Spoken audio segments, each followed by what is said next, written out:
Okay, hello everyone. Before I start, can you all see my screen? Yes. All right, thank you. So, good evening and welcome back to the fifth session of Project J. My name is Steve, and I will be your lecturer today. Uh, tonight we will continue our next topics in Java Basics 2, which are inheritance, exceptions, and file I/O. Right? So let's jump into inheritance. But before that, few announcements to make. Um, Next week's session, we will cover. We will do a recap of session 4 and today's session. So the session about OOP and today's session, we will do a recap on that. So just to let you all know earlier. And yeah, a reminder to take your attendance uh, with the link given in the chat box. And any questions you can just ask in the chat box. All right. So now let's jump into inheritance. So what do you think when you hear the word inheritance? Maybe you will think of a large sum of properties or money given to you by your parents. Or you might think of the phrase like father, like son, right? So to demonstrate this, let's just start with a very basic example, right?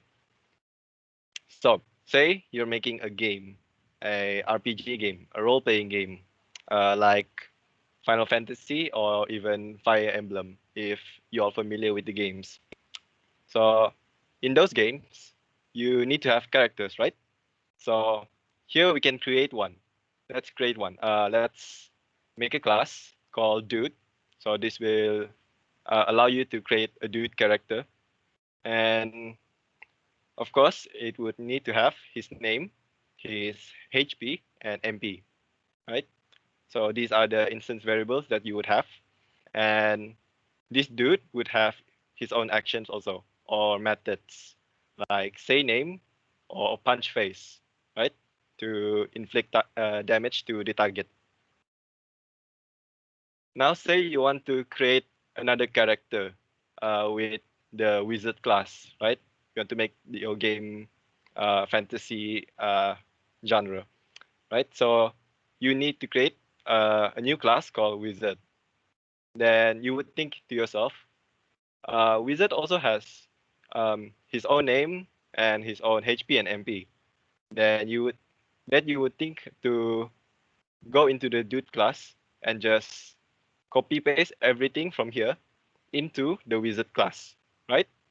So what if I tell you in Java, there's actually a way to make this process a little more easier, right?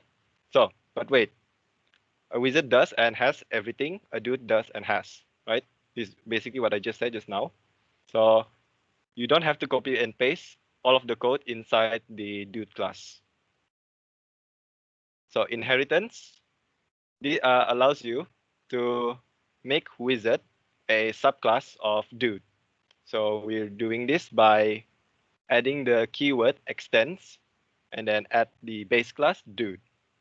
So this is the code syntax that you would need to do in order to inherit from the base class. Now, what is inheritance in Java? It allows the design of the general classes that can be specialized to more particular classes, with the specialized classes reusing the code from the general class. So here are some terms that you will encounter during this course of inheritance. So base class is actually equals to parent or superclass, or as we call it, the upper class. Subclass equals to lower class or the child class, right? So from the example earlier, dude is actually the parent class and wizard is actually the child class. Now, another example for inheritance from just now. right? So wizard can use everything the dude has, right? So you can adjust the HP of the wizard uh, by using this method. You can call out the data fields and methods from the base class. As you recall, there's actually nothing in this wizard class, but since it extends from the dude class, the wizard class cannot access the data fields from the dude class. So HP, MP, the sayname method, and the punch face method can be accessed by the child class or the wizard class. Now, standard instance variables and methods can be used in the lower class. So yeah, as I said earlier, you don't need to copy and paste them again. All right, so there's an asterisk here. It can do everything except for the private fields and methods. In case you declare the variables and methods here to be private.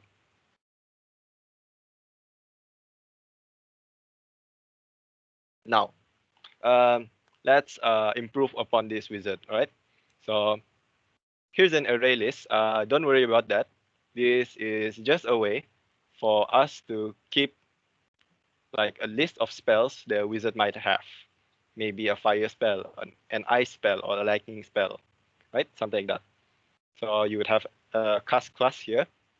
Then this would cast a spell, right? You can basically what this shows is you can add stuff into the subclass. You can implement more stuff into the subclass. Now, you might be thinking, can a subclass inherit from another subclass? Yes. So let's talk about creating a grand wizard, which is like an upgraded version of the wizard. So here you create a class, grand wizard, and then you extend the wizard subclass, right? So inside the grand wizard class, you can implement a new method, say name method. Notice the say name method is actually the same name as the one from the dude class, right? So both of them have the same name. Hence, this method will actually override the method from the parent class, right? So this is an example. You make an object of Grand Wizard called Grand Wizard 1, and then you set its name to be Flash, right? So now you call out the say name method from the Grand Wizard class, in which it will print out Grand Wizard Flash. So how does Java do that? What goes behind the scenes? So what Java does when it sees Grand Wizard 1, dot punch face, and then dude. So the first step is it looks for the punch face method in the Grand Wizard class. So as you can see here, there's actually no punch face method inside this particular class. So it's not there.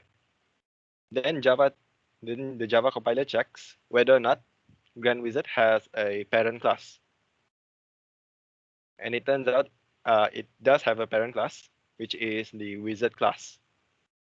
So it goes to check at the wizard class, but the punch face method is also not in the wizard class. Then you may recall that the wizard class actually is a subclass from the dude class. So the dude class is the parent class for wizard class. So it goes to look for the punch face method in the dude class.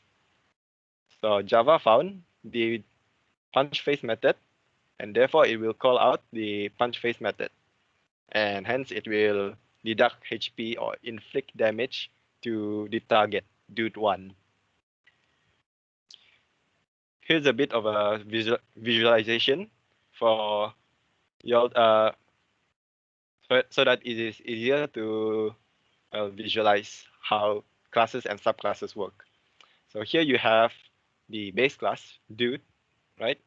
Then you can create subclasses of dude, which are wizard, and you may have characters of different classes such as thief, maybe elf, or maybe a warrior, or maybe another class, a new class you might create. And then you can create another subclass from dude's subclasses, which in this example are the Grand Wizard, right? So Grand Wizard is a subclass of Wizard. Now, in some games, they might allow you to have two base classes, and then you can upgrade to a new class, which is basically a combination of two classes. And you might want to implement that in your game. And turns out you're coding using Java. Picture this, you just learn inheritance, and you might have this idea of one class inheriting from two classes, right? So this is an example. You have dude who has two subclasses, which are thief and elf. And now you want to make a new subclass called bad elf, which is a combination of thief and elf. But it is not possible to do it this way, right? What if thief and elf both implement a method called sneak up, right? Maybe it is a skill that both of these classes have.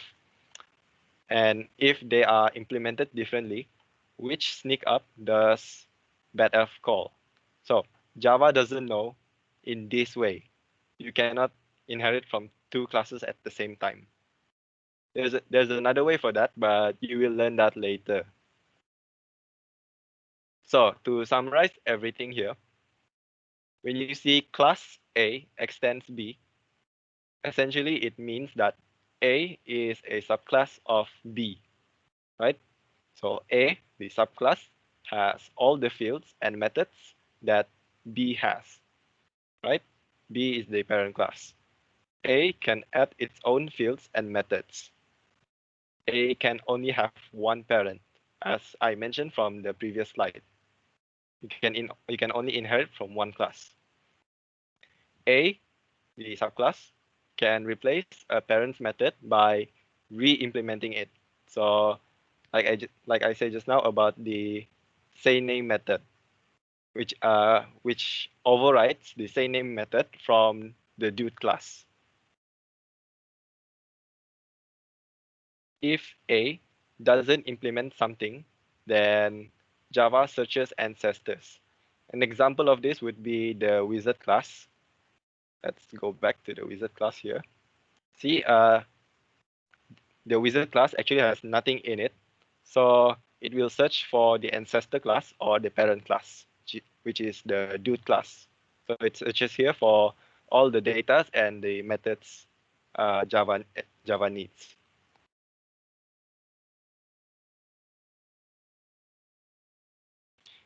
Here are some links, some more reference links that you can refer to if you want to learn more about inheritance.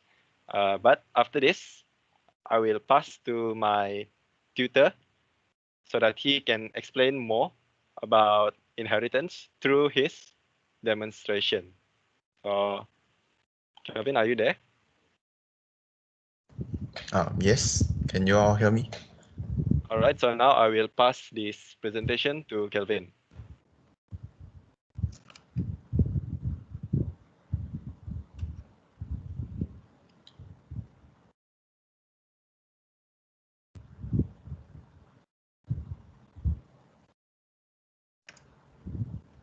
So, can see my screen? Yes. Okay, thank you. Okay, so now I'm going to give some examples of the inheritance.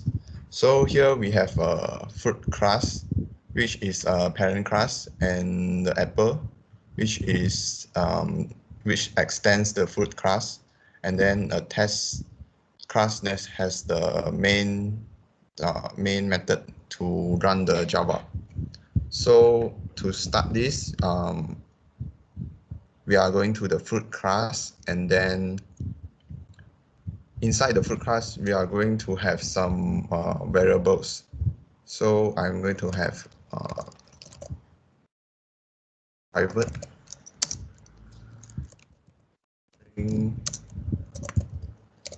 name and type.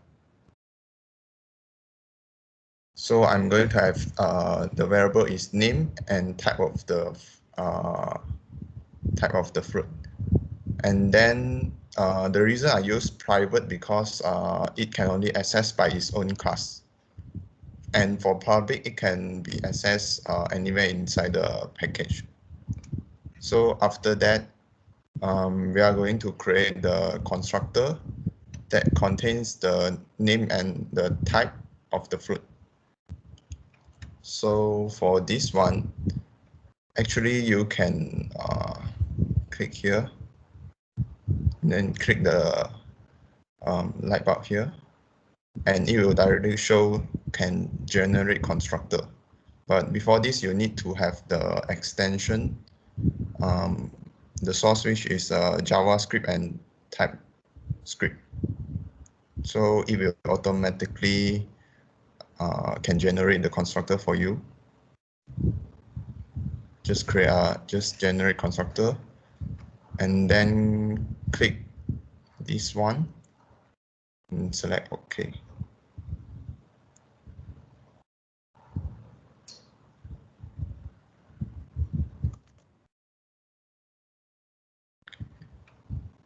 One more time, click this one,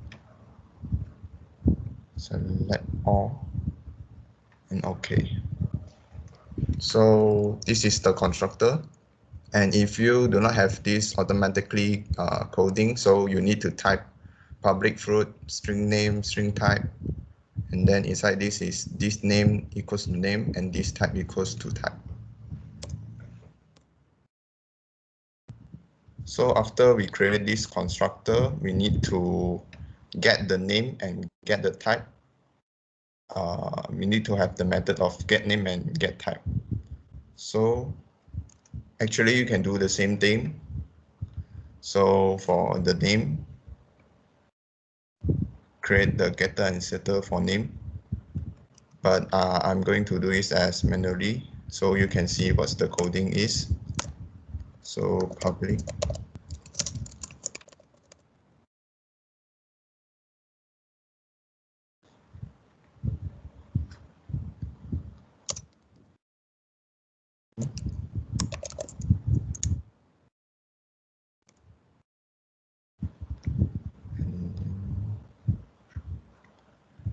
inside here we need to return the name. Okay, that's one. After that, the second one is get the type. Then we just directly change this one to type and this to type.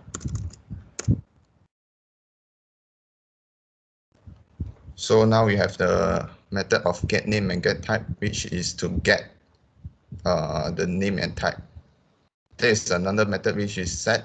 The set method is to set the to change the value of the variable.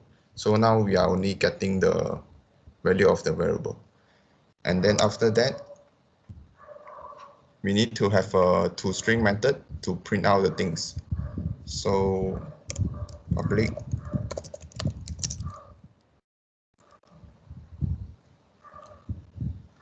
string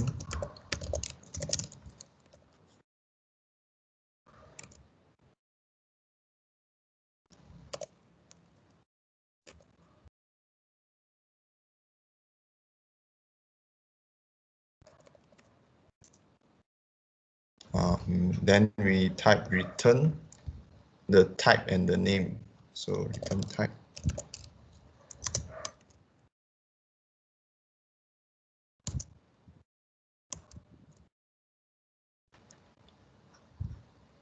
And name.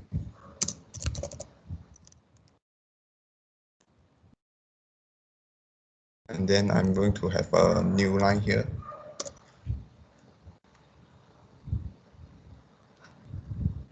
Okay, so the /n is equals to new line. It will print out a new line. And then this one is means that it will have a space bar here. And then the type is the variable type. And name is the variable name. Okay, so that's for the parent class.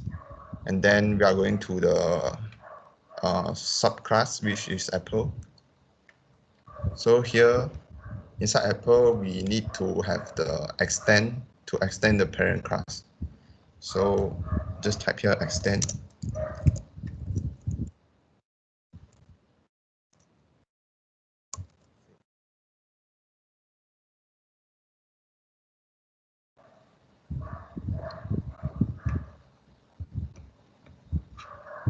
Okay, so after we extend, inside Apple, we need to have a variable for Apple only. So the variable is the quantity. So we need to set private int quantity. So int means for integer, which is the whole number, and the quantity is the name, the variable that you name it.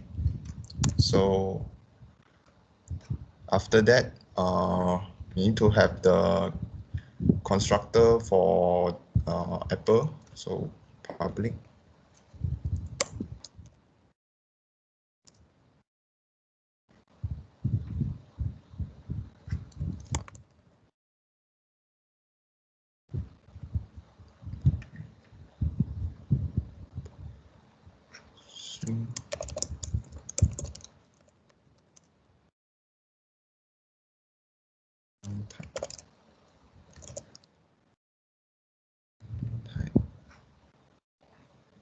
And then the integer quantity.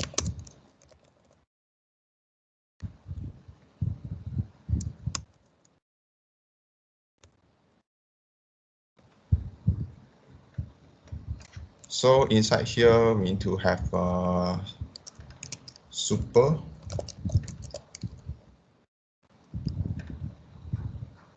So this super is to differentiate the methods from the parent class, and then we have the Apple and type.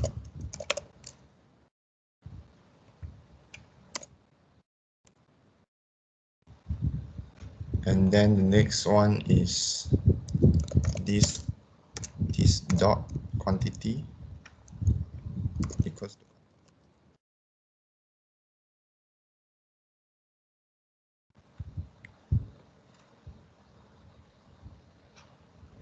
Okay, so we've done for that constructor. So next one, we are going to calculate the total price of the apple. So here is the condition. Green apple is 9 ringgit 80 cent for 5 pieces, and red apple is 6 ringgit and 40 cent for 5 pieces. So we need to create a method to calculate it. So we are going to use public double. For this double, we use double because the value we need is in decimal, that have decimal. If we do not need the values that do not have decimal, then we directly use integer. So for this double total price.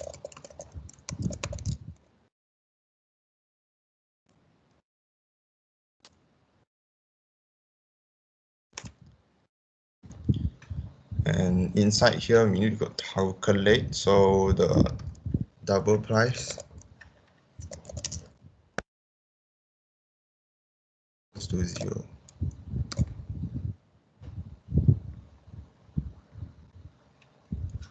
And then if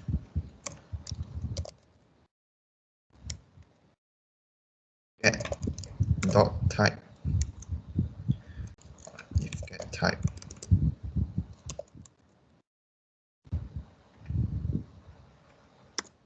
to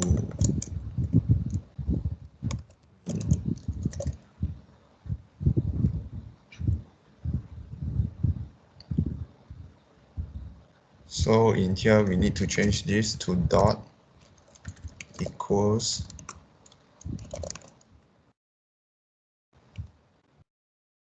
and then bracket equals green and then close bracket.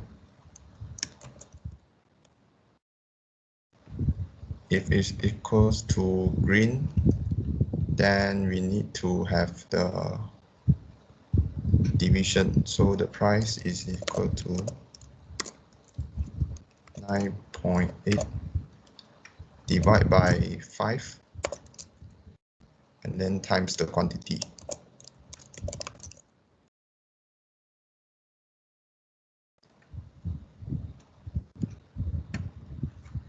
So that's for the green one. And then we need to create for the second condition is the red one. So we use else if, then copy this one.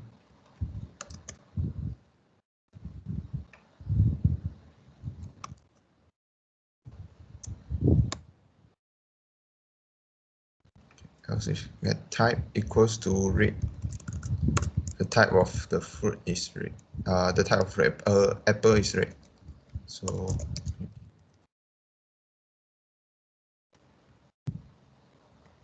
the price is 6.4. Okay, so we have a third condition, which is else.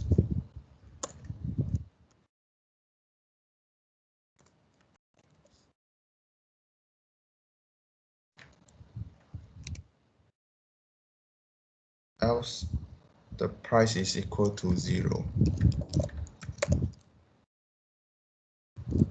If it doesn't belong to red or green, and then return.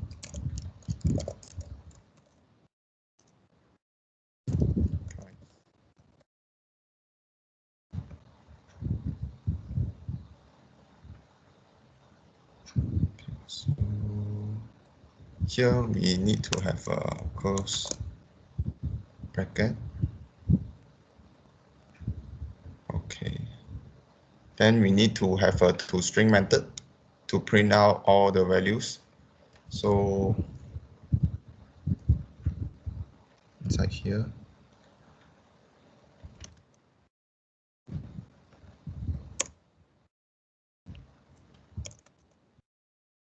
string to string,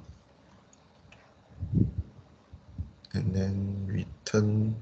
We need to print in a certain format. So string dot format,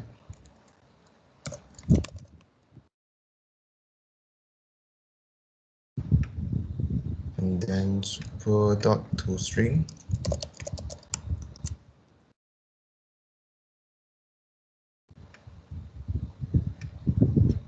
and then plus quantity,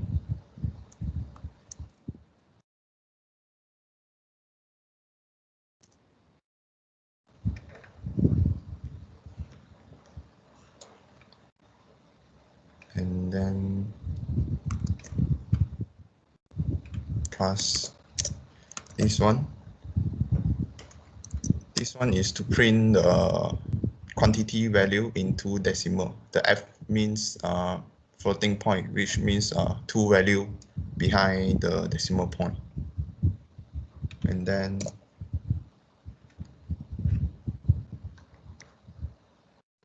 total price.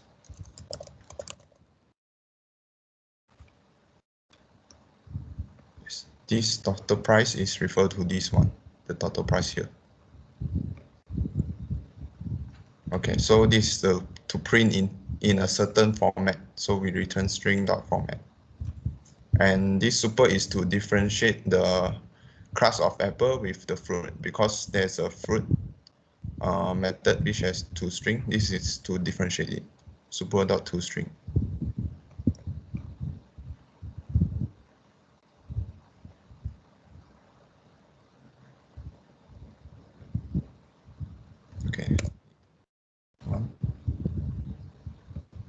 And then we can go to the main to test the things. So here has a condition. Ahmad purchased the 23 green apple and 36 red apple. So let's calculate the item purchased and the total price. So here we need to create the object apple. So apple, name it whatever you want, app1, okay,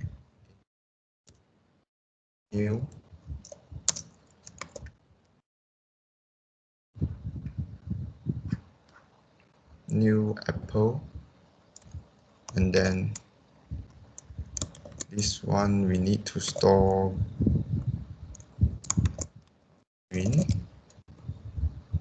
and then 23.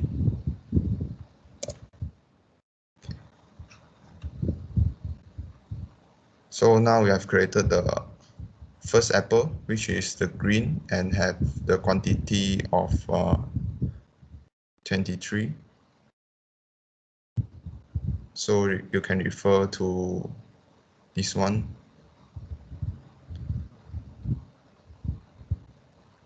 Is the type and the quantity for the apple. So we create the second one,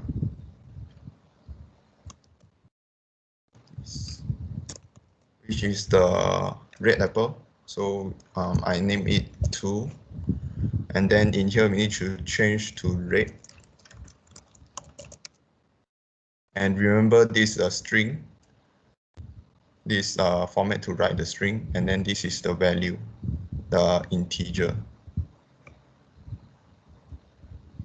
for the quantity. Okay.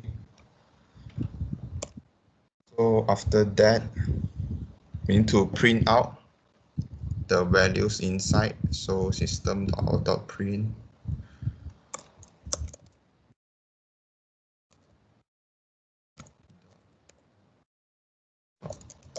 print.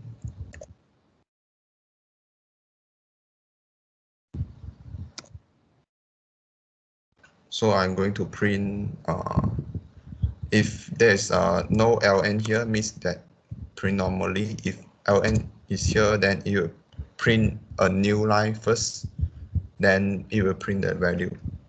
So now I'm going to print app1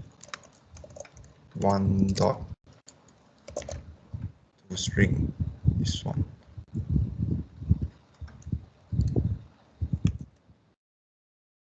For second one, app2. Okay, let's try.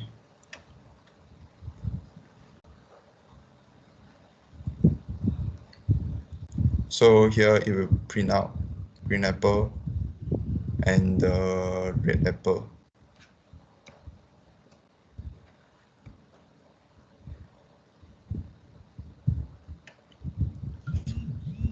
And then we need to calculate the 2 of the apple.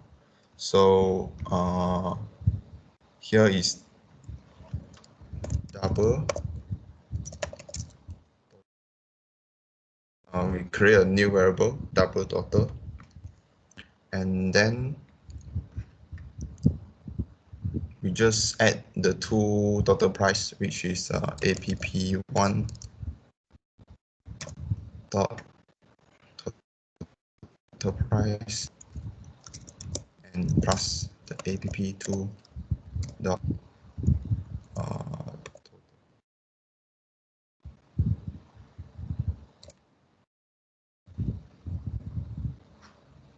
then we need to print the total. Dot out dot in.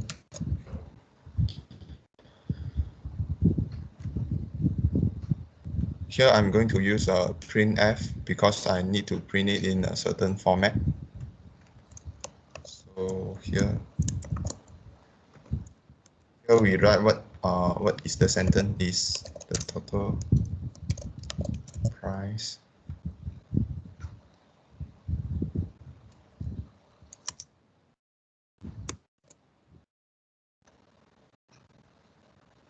and then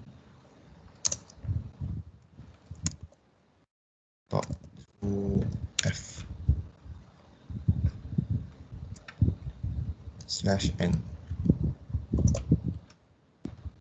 So this one I explained earlier. This is to print the value in the double value in two decimal place, and then the total.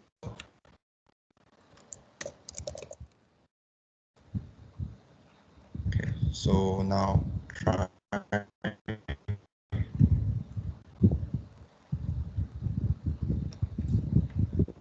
Okay,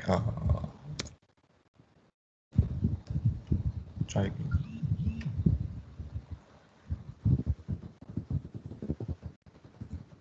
So here, the total price is 52. So I explain more about this. This one is actually toString. The toString here, it will also print out the things in the parent class, which is this one. So you print out the type and name. And then after that, it will only print out the quantity and the total price. So I think that's from me, and I'll pass it to the lecturer.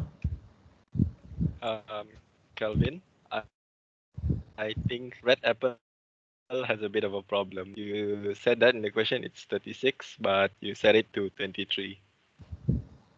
Okay, so let's. Oh yeah, so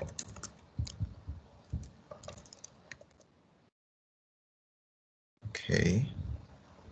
All right. Thank you, Kelvin, for the demonstration. Okay, thank you.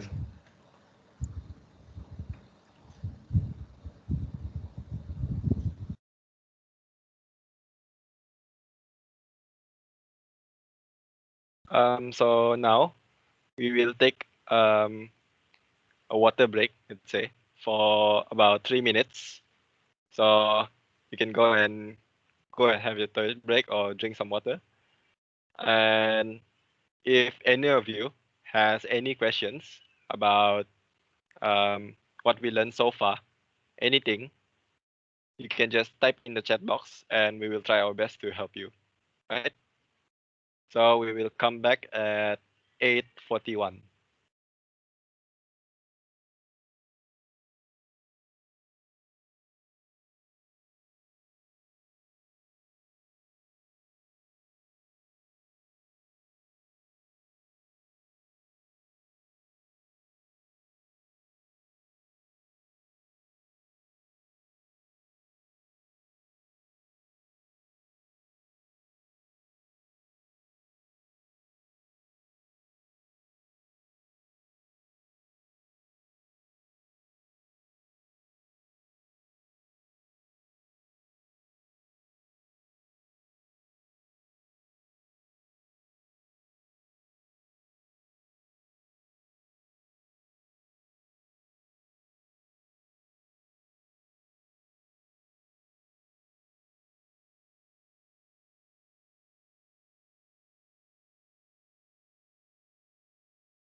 All right. So now let's come back to our next topic,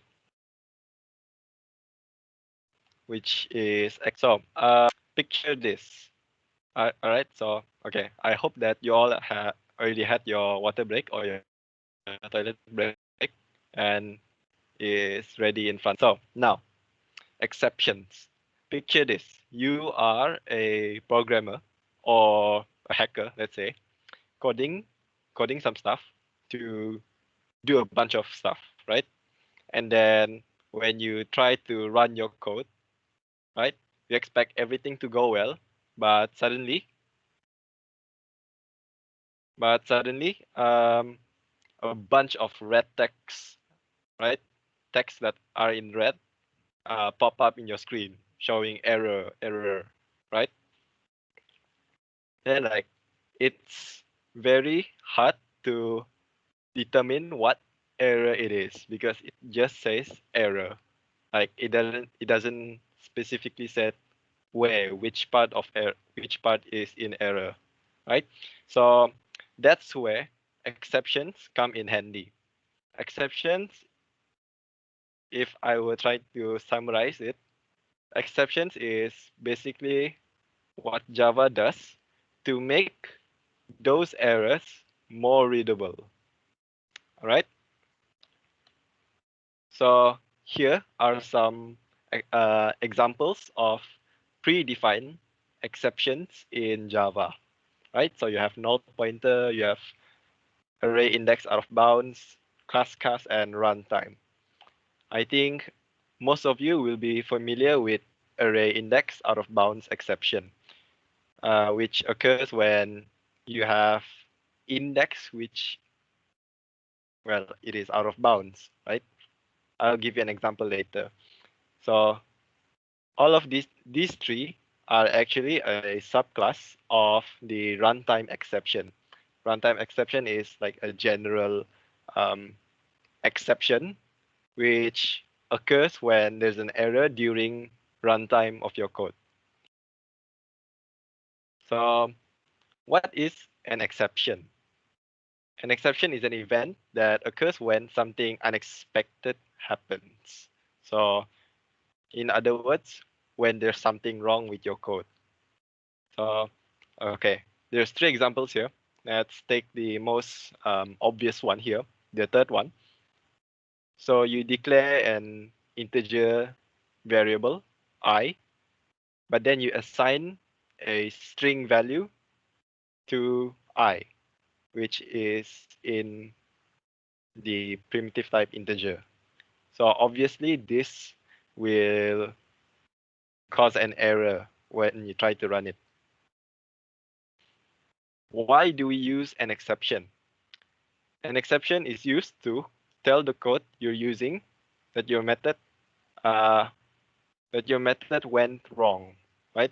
Using your method that something went wrong. So you might have seen this in your IDE before. Exception in thread main java.lang.array index out of bounds exception, right? This bunch of code that you might not be able to read. Um, this basically means that, okay, I'm gonna show you an example.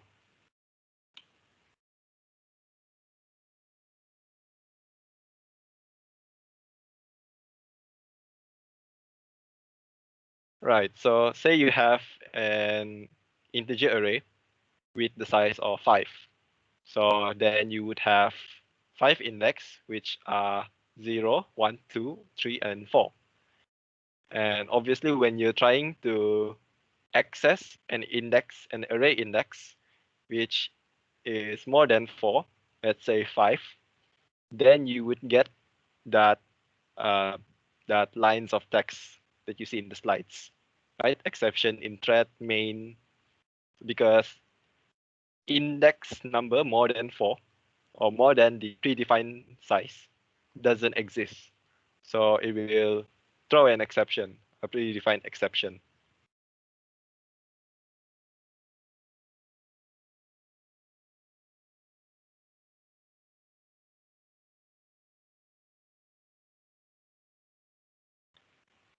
Right. So an exception is also used to debug and helps the programmers to understand more about the control flow. So how does exceptions happen, right? What does exceptions do behind the scenes? Java doesn't know what to do, so it creates an exception object, includes some useful information, relatively useful, and then it throws the exception. So, okay, here, creates an exception object. So this basically tells us that exceptions or exception is actually a class predefined in Java, right? So in theory, based on what we learned earlier from inheritance, you can create and throw your own exceptions too, right? So to do that, you can use this format. So you create a class called myException, and then it extends from the exception class, right? Exception is a class. We can just inherit from it to create our own. Or you can just use the existing ones, like those that I've mentioned in at the beginning of this exception lecture. This here is a website that you can go to. All right, let me just show you real quick. So this website actually shows you the uh, explanations or the list of commonly used Java exceptions. So here you have the array index out of bounds, and then you have those that I've mentioned at the beginning of this lecture, like class exception. So it has like a simplified explanation here. So if you're interested in the common exceptions here used in Java, you can go to that website.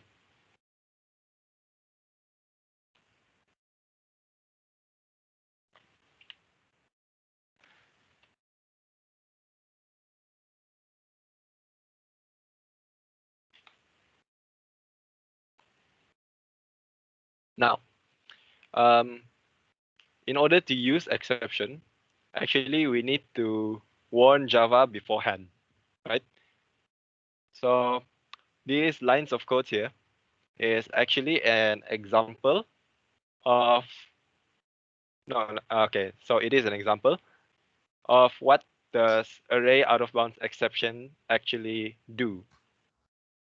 So you can see here there's a condition if index is less than 0, so -1, -2, or if index is more than or equal to the size, right? So like just now we have an array index with size 5, like the example that I gave just now through the notepad.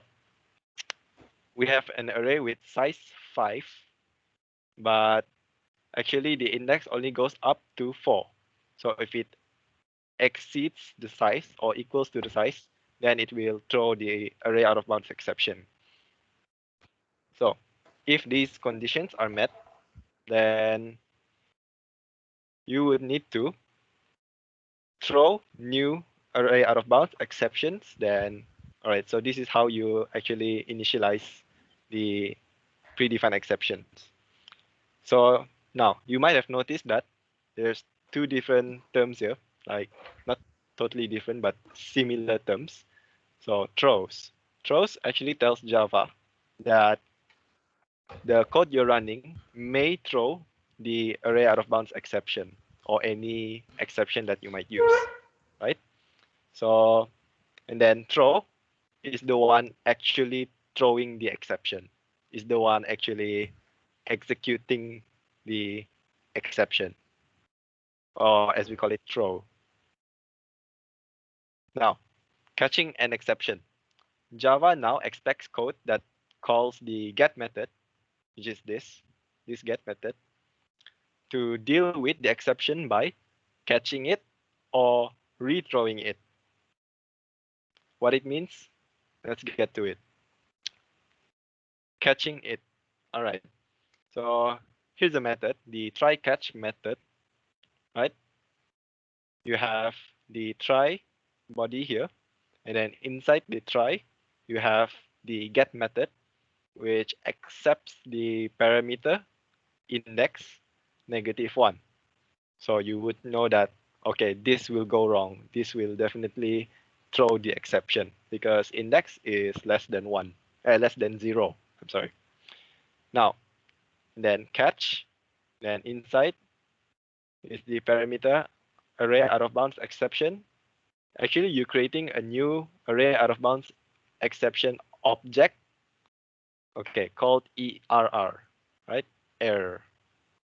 And then inside this catch body, it will print out oh dear, right? So what does this actually do? Try, okay, what's inside try is your code, is your what code you're trying to run. That's hence the name try. Try to run some code that may throw an exception, and then tell Java what to do if it sees the exception, catch.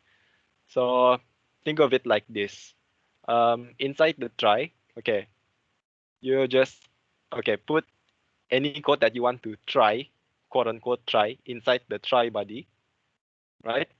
So if anything goes wrong inside your code, then this catch will identify the error and then does anything that you define here. So in this case, it will print out, oh dear. So definitely, if we try to run this get -1, it will definitely throw an exception. Then it will print out, oh dear. Now another way of throwing exception, okay, rethrowing it. Maybe you don't want to deal with the exception, so you can tell your method beforehand to throws it too. Here you have another method called doBad, which is a method that intentionally calls out the get method. So this doBad method has throws array out of bounds exception. So it warns Java beforehand that whatever is inside this doBad method will go wrong or may go wrong. So it warns Java beforehand by throwing this. So here's a visualization of actually what's happening in when you're trying to compile or run the code just now. So get is inside doBad, and then doBad is inside the main method, right? So now, the get method has an error, as you can see from just now, get -1. So it will throw the exception. Oh, okay, error. Then it will throw an exception to the doBad method. And then the doBad method will also throw an exception to the main method. And the main method also throw an exception, right? So they will print out like a readable error when in your output terminal. Now, what if no one catches it? Or what if you don't use the catch method? Say if you ran this line of code, public static void main, right? String argument throws exception, but there's no try catch method. So it's just, okay, you call out the method doBad. Hence, Java will print that error message that you see. So this is what I said, the error in red text, the errors that are a bit difficult to read, you don't know what it means, right? So more info on this, you can read through these links. And now I will pass it to my tutor, Darren. Darren, are you there? Yes, I'm here. So he will give you a demonstration of how exceptions work. Okay, good evening, everyone. I'm Darren, and I'm going to demonstrate on how do you use the exception inside your program. Okay, today this session will be a easy one. I'll just use an example is only one exception. Okay, let's start off with the program. We have the question asks us to design a program that prints out the quotient of two integer inputs from the user. Okay, so here I have written the code to take two inputs from the user, and I have to design a method to print the quotient of two integers inputted by the user. Okay, so I have to design the method public static. It asks us to print out the quotient, right? So I put void, and let's say print quotient. Give it a more descriptive name, int num1 and int num2. Why do I have two integer parameters? Because it has to receive two integers so that it can print out the quotient of these two integers. Okay, so basically you have to just print it out integer. Let's say I give it a name, integer result equals to num1 divided by num2. And how do I print it out? System.print line. Let's say num1 addition, and this one is like this. This is for the printing purposes. Num2 equals to result. So this is how we will declare the method that print the quotient of two integers. Okay, so now all I have to do is just pass in these two numbers received by the user. Okay, I call the method print quotient in num1 and num2. Okay, so I can run the program first.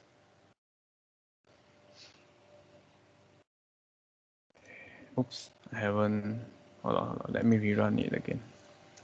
System.print line, enter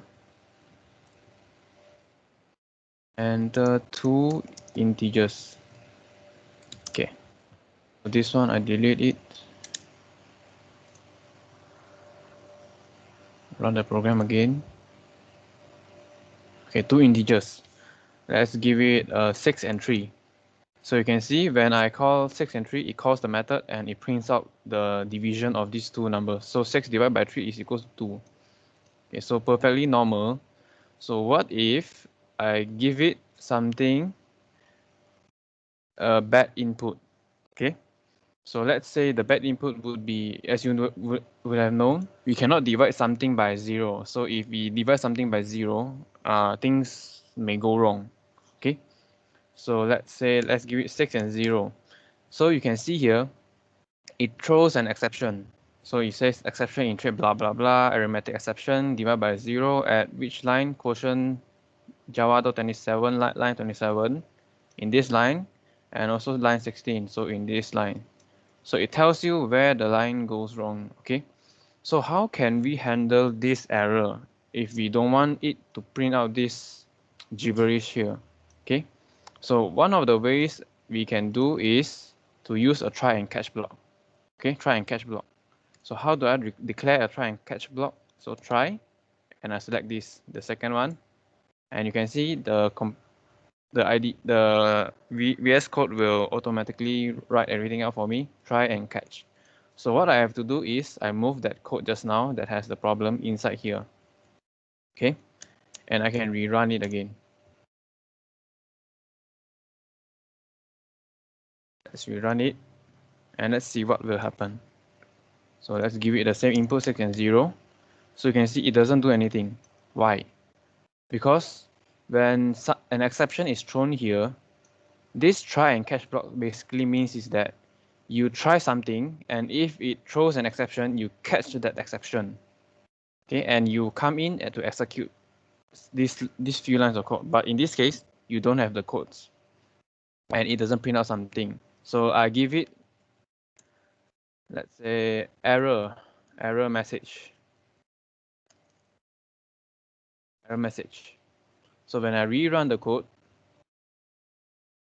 when I give it a bad input 6 and 0, you can see error message. Okay, so you know something wrong is happening here, and you can check that num2 cannot be equals to 0.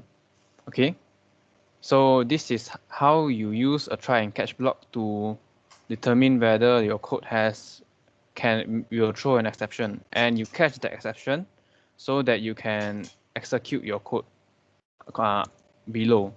I give you an example. So let's say I delete these few lines of code. Before that, I copy this line of code and I delete this line. Okay, so if I say, let's say after quotient, okay, when I run this code with an error, 6 and 0 again, you can see that it automatically terminates the whole program. You cannot print out the codes after the error. Okay, so the function of a try and catch block is to catch the error, but still allowing your program to run normally. Okay, so it doesn't terminate your program suddenly. You won't have this sudden termination of your program. So I run the code again. Let's say I give it the same input 6 and 0. You can see after an exception is thrown, it prints out the error message, but it doesn't terminate the program wholly. It can continue and execute the codes below. Okay, so the function of a try and catch block is to make sure that your program doesn't really terminate suddenly. Okay, so for this case, I can modify the method here so that it can throw an exception. So in this method, we can know that the precondition is that num2 cannot be equals to 0. Okay, why? Because when we divide by 0, infinity, and the program will be throwing out exceptions. So how can we throw the exceptions when we know when we know the exceptions will happen? So if, let's say, if your num2 is equals to 0, you can basically just say throw new arithmetic exception. So in this case, it is an arithmetic exception. Why? Because it is written here, but you cannot base on this to write your code. So in this case, I know why it is an arithmetic exception is because you cannot divide by 0, and this is classified as an arithmetic exception in Java. Okay, so if num2 is equals to 0, you can throw it so that you know that the code will have problem here. So let's say cannot be divided by 0. Okay, and I run the code normally. So this is maintained. So I add another if block to check if the number 2 is equal to 0, and I throw the exception. So once I throw the exception, this catch block will catch the exception. Okay. So when I know that this will throw an arithmetic exception, so this is more specific. This exception is like the most general class, like what you have learned in inheritance. This is like the most general class in inheritance, and this is one of the subclasses of the exception class. Okay, so what we can do is we specify another catch block here.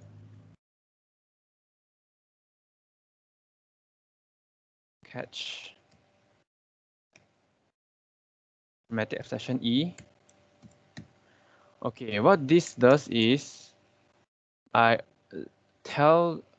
program this try and catch block so to say that if there is an arithmetic exception happening inside these few blocks of code, this block of code, you try to catch that arithmetic exception first. If there is no arithmetic exception, then only you catch the exception E. This is the general class.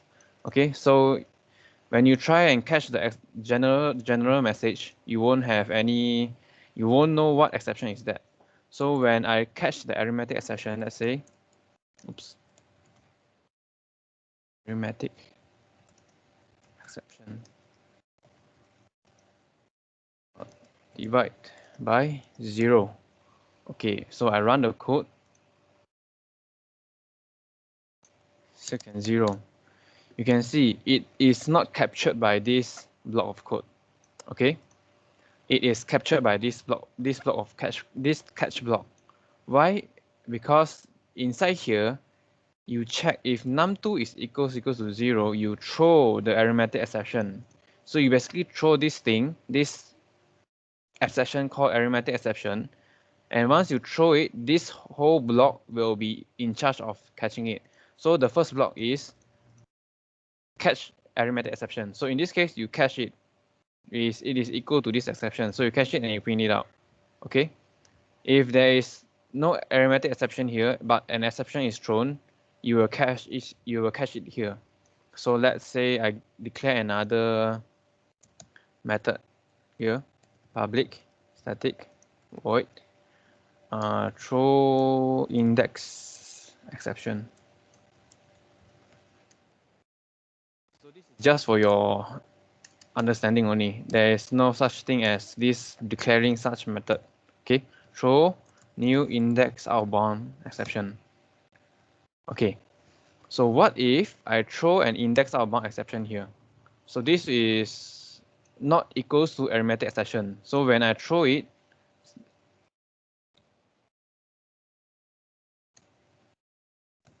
throw index exception. So what do you think? Which catch block will catch this exception?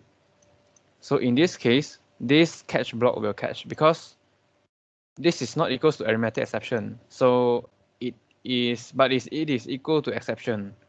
Why? Because it is a subclass of exception. So everything that belongs to exception, everything belongs to exception. And if it is thrown and there's nothing to catch it, and finally, if you have the most general class here, you will catch that. Okay. So 0 and 6 and 0. Okay, you can see here, it throws the index outbound exception, but this code doesn't catch it. This code catch it. Okay. So what if I declare another catch block? Index outbound exception E and index out of bound. Okay, so I run the code again. You can see here it throws the index out of bound exception. This method throws the index out of bound exception, and the code, it doesn't catch the arithmetic exception. It doesn't equal to this one. Okay, but it is equals to the index out of bound exception. So this catch block will catch that exception, and only this will execute. These two blocks won't execute. And after executing, printing out this index out of bound, they will go and print the system.out_print line after quotient. So this one. Okay. So you basically see it here. And that is your multiple exceptions. Give me a minute.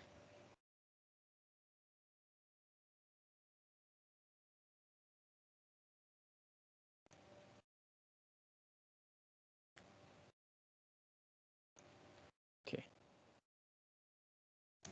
Yeah, so that is multiple exceptions. So you can, as you can see here, I have put the exception class at the most bottom. Why? Because this class is the most general. Okay. So every exception, any exception, anything, any exception will come to this, will be always be executed by this.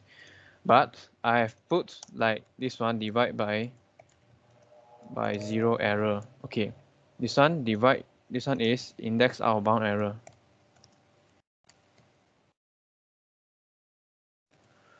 Okay, so this one are specific exceptions. So if the specific exceptions are caught, they will be executed. Else, any exception that is caught will be executed here. So this is the most general, while these two are specific exceptions. Okay, so that is it for the exception part. I will pass it back to Steve.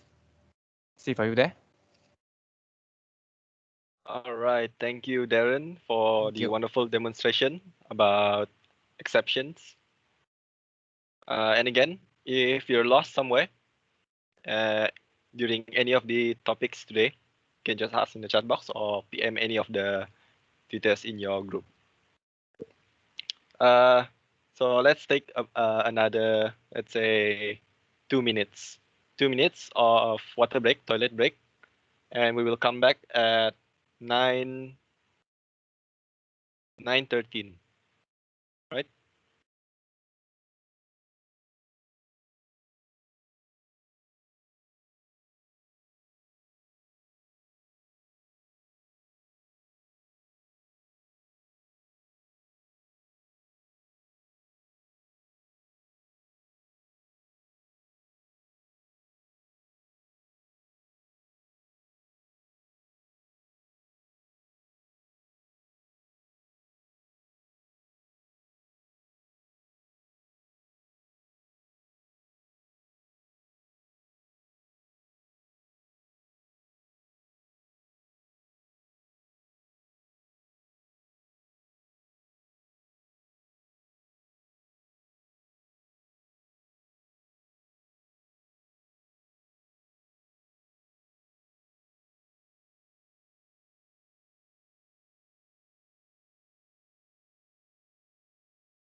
All right. So now it's been about 2 minutes. Hope you all have your water break already.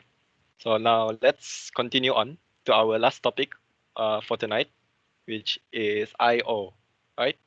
So I/O here actually stands for input output. Right? So from the beginning of this whole project J, we've seen output in the form of system.out.println some string, right? You use this to output something, right? You implement output through the system.out. Now, what goes behind the scenes? What happens in Java here? The full picture, right? So say you're coding in your hard drive, your computer, or you're coding through your network, right? Here you have input stream system in, which accepts or takes in a stream of bytes, right? Because bear in mind that computer only knows binary 0, 0, 1, 0, 1, 0, 1, right? Now, then the next step here is the input stream reader, which actually converts the streams of bytes here into characters,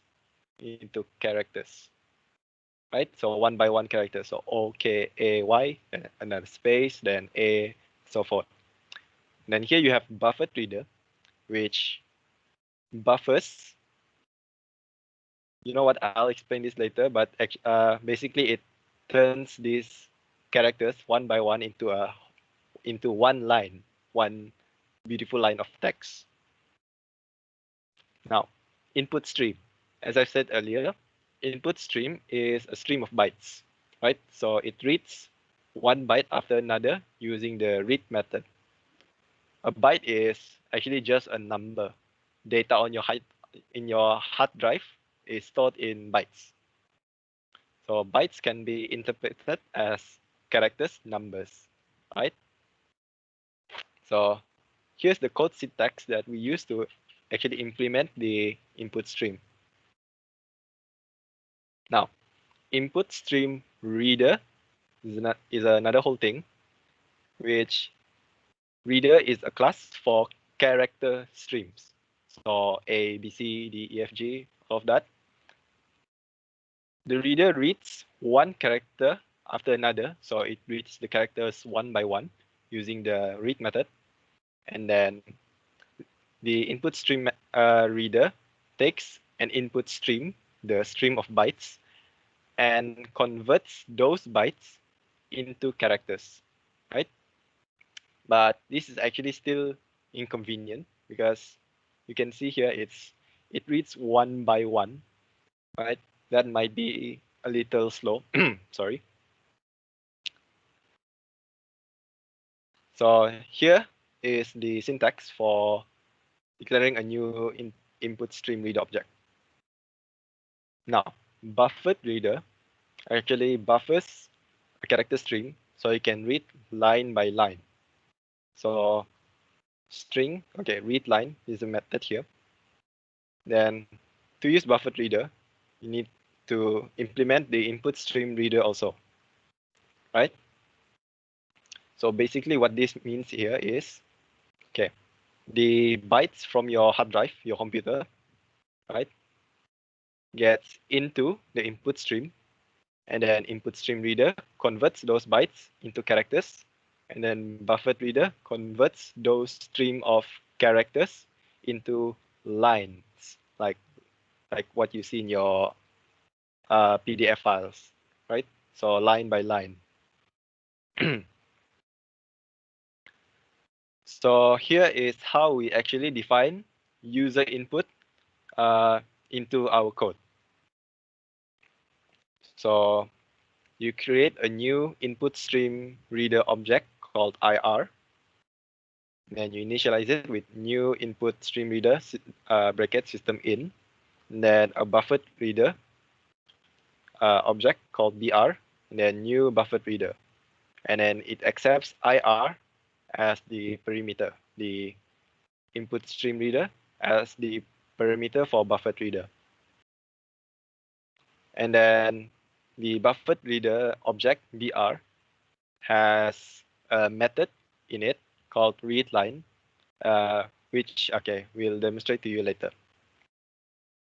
Now, file reader is what we use in Java to take a text file, so a notepad file, the txt file, converts it into a character stream.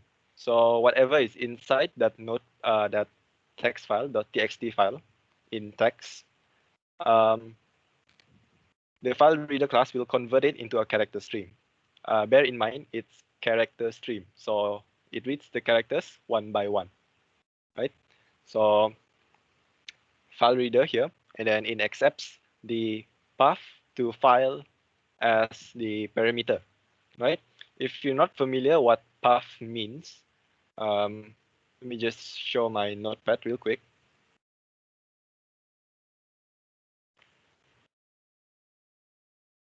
So what path is, if you look at your folder, like if you're using Windows, right, you might see something like this, right?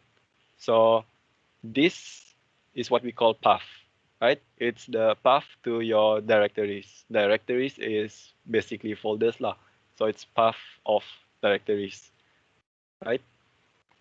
So this is where you might store your txt file. So let's say I have a .txt file called readme.txt, right? So this is what you would pass in to the file reader as the parameter. There are other ways to do this, but it requires you to meet some conditions. But the safest way that I can think of is to do this.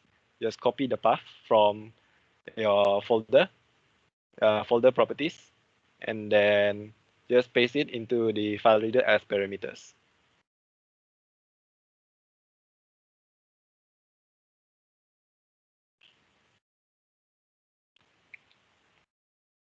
Now, here is actually an example of how to implement the file reader code, right? So at the beginning of your code here, you need to actually import the Java packages that involve I/O. So import java.io.bufferedReader. You have file reader and I/O exceptions, right? We do have exception also, just in case the file that we try to pass in cannot be found. So we need to throw an exception. And here we have the class read file, which contains a main method, and it warns beforehand, so it throws the IO exception. So it warns Java beforehand that something may go wrong while trying to find the file. Now, we're initializing a new file reader object called fr, right? So a new file reader, and then we have the earlier I mentioned about path as the parameters inside this file reader. Then buffered reader, br, object br, will accept fr, the file reader, as a parameter. I forgot to mention that you actually use file reader and buffered reader like as a combination to read like a complete combo to read files. Right. So string line equals null. Right. This is just to set a pointer actually in your Java. Right. So while line equals to br.readLine not equals to null. So basically what this means that if the pointer, the line pointer, actually sees that line, one line of text, so not equals to null, and so that it will actually print out the line that is found, right? Okay, so there's actually a br dot close here. This is not to say a preference, but it's good practice to actually close any reader or writer. But I think our next tutor here will explain more about demonstrations on I/O. So more about I/O, you can go to this website lah, right?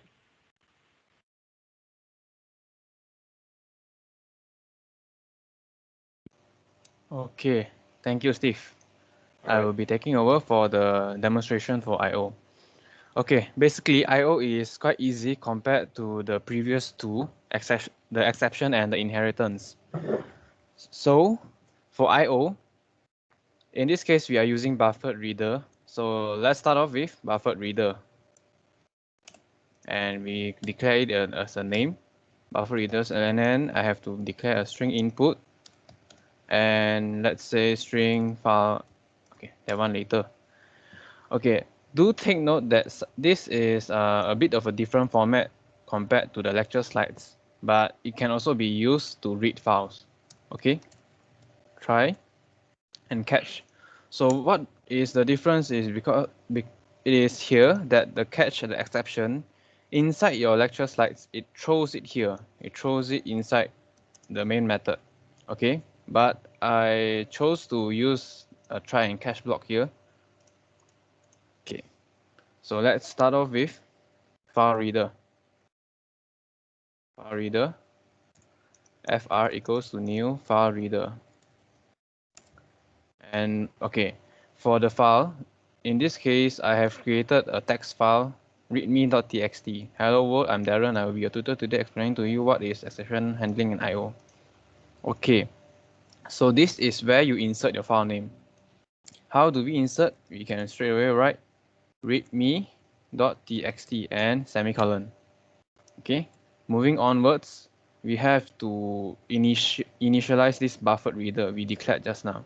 So br equals to new buffered reader and fr. you put in this whole thing, fr, inside here.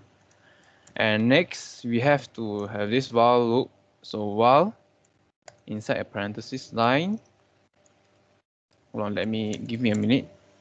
While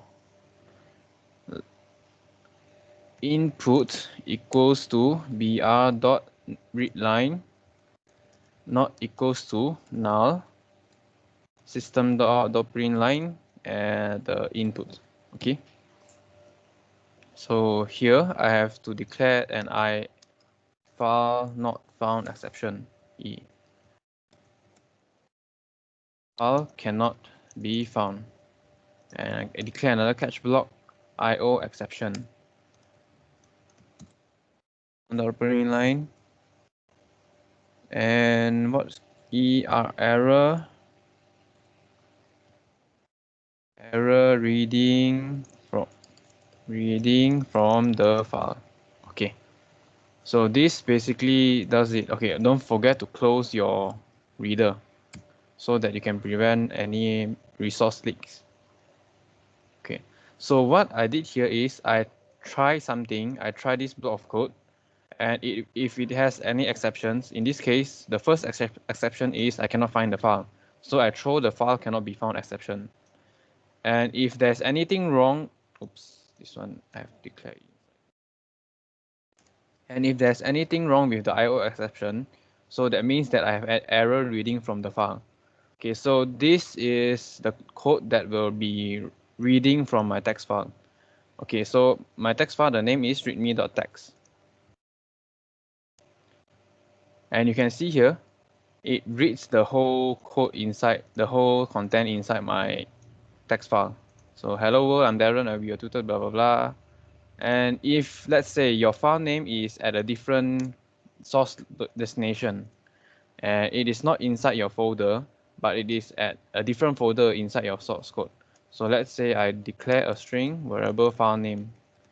So this is just in case that your file is at a distant folder and you can only copy the file path.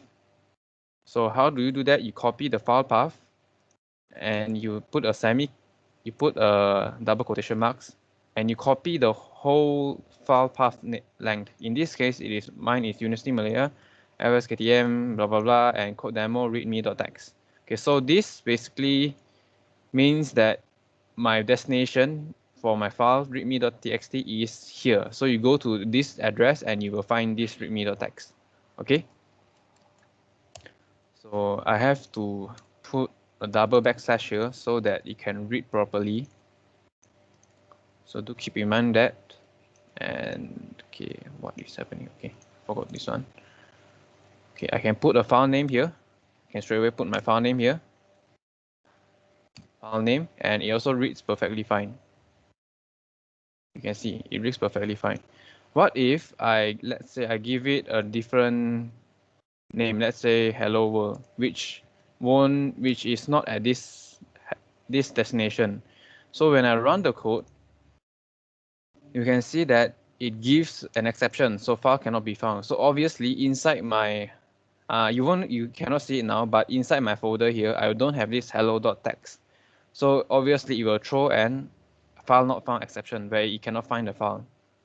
Okay, so that is basically it for the file exception, for the input and output. So you can see here while input blah blah blah, this one input equals to br.readline. So this one is basically in reading the first line. Let's say this one br.readline, read the first line hello world, and it puts inside input. So if it's not equals to null, it prints out the input. So when it prints everything out until this line 5, it prints out this line 5 out, and then it checks the 6th line. So in this case, there's no 6th line. So it prints, it is equals to null. So it terminates this while loop and it closes everything. And it prints out everything, the line 1 to line 5 there. So you can even modify your code down to here, where you put this inside here, inside this new buffered reader, and you delete this. So this shortens your code more. but I prefer to put it back that way so I don't have to read too much code, like too much cram code. It won't make you confused. Okay, so that is basically it for the IO part. Thank you. All right, thank you, Darren. It's almost the end of our class, but I would like to do a short recap for our session today. So, end this session today. You leave this session today, but I would like to impart a few thoughts, like fruits of thoughts. For inheritance, just imagine imagine the phrase like father like son, right? As I've mentioned in the beginning of the lecture before, and the son can actually, or the child class can actually have new data fields and methods, or maybe can even override them from the parent class. Now, for the exception, just keep in mind that you can use the try catch method to try any of your code and then put whatever you want to use to handle the error inside the catch block, right? And lastly, for the IO session, bear in mind that every time you need to use the file reader and buffer reader, you need to import those packages beforehand and make sure the file reader has the correct input in it, so the correct path to your file. And also remember to the buffer reader just as a good practice. And also, yeah, I think that's it. But if any of you have any further questions, you can just ask in your group or PM any of your tutors, right? And remember, our next session will be about recap of the OOP session that we have before and about today's session, right? So it's 9:34, and I bid you all good night, and well, have a good night. You may dismiss. Thank you for joining us. Have a nice night.